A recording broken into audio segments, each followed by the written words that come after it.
So now let's switch to another kind of network, which is a signaling network. And what is a signaling network and how do you reconstruct signaling networks? So what is signal transduction? You have a signal which represents some sort of information.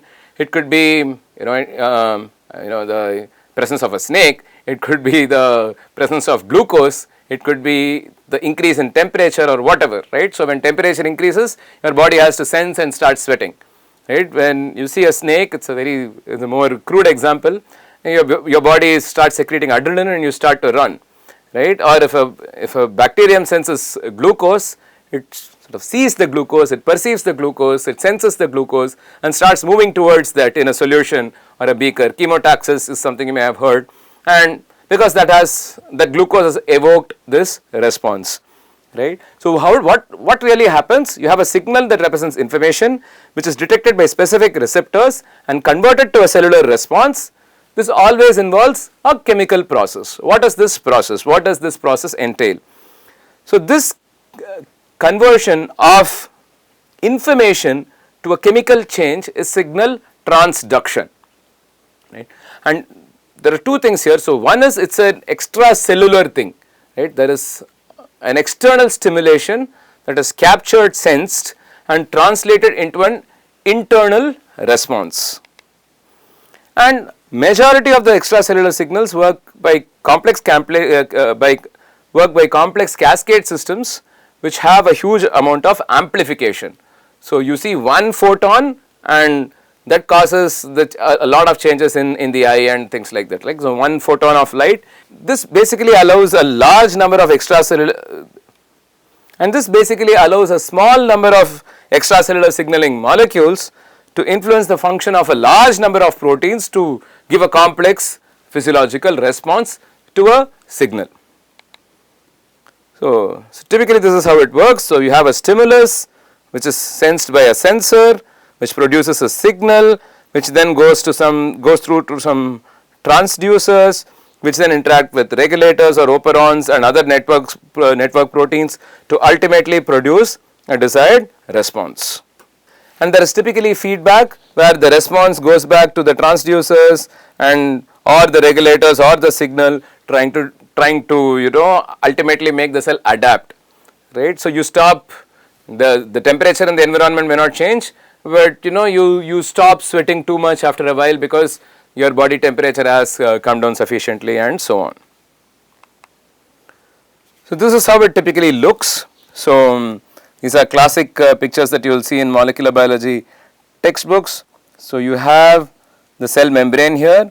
What you have is an extracellular signal molecule which binds to the outside surface of a protein and does something inside. So inside part of the same protein, the signal is transduced, and this protein now signals to several intracellular signaling proteins. You can also have what are known as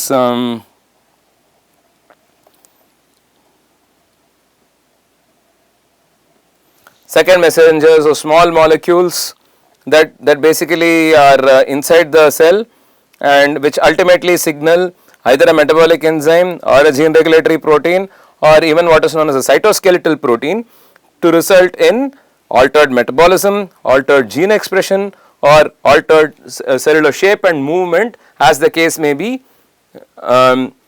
These basically are different effects evoked by the signal. So a signal can cause the cell to move away or move towards the signal. It can cause a change in metabolism, it can cause a change in expression of the various proteins within the cell.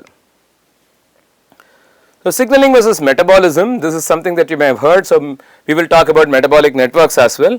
They both involve production of degradation of various substances, molecular modifications, whereas although in signaling it's typically phosphorylation, methylation, acetylation and so on, and activation or inhibition of reactions.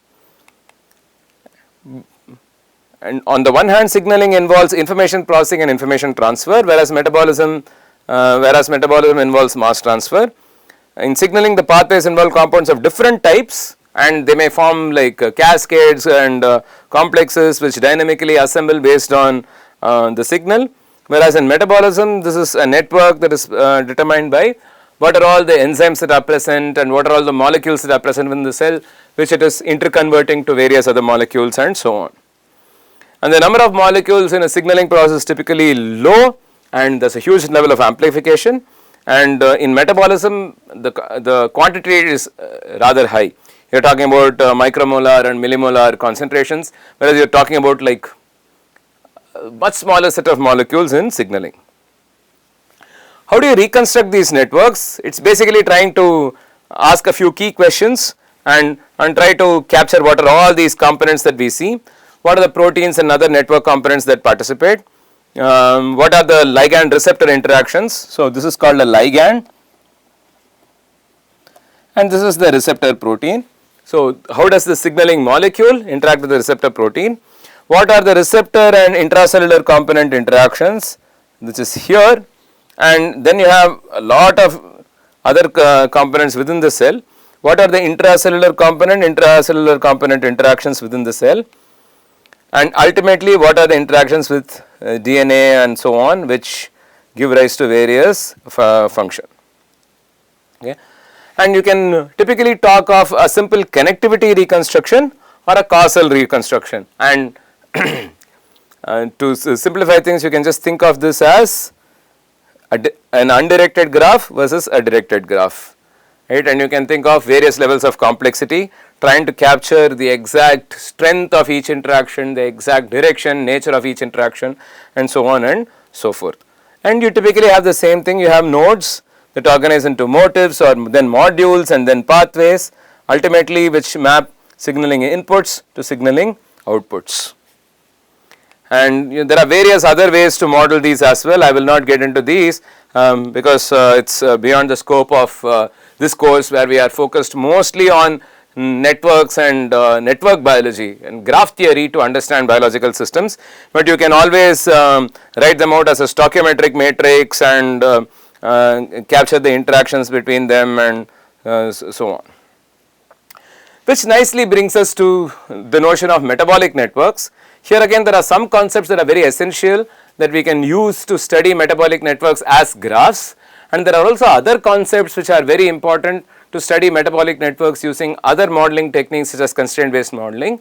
I will only look at the former, wherein we will look at how we build a metabolic network and are then able to construct graphs out of it in different ways and answer a lot of interesting questions.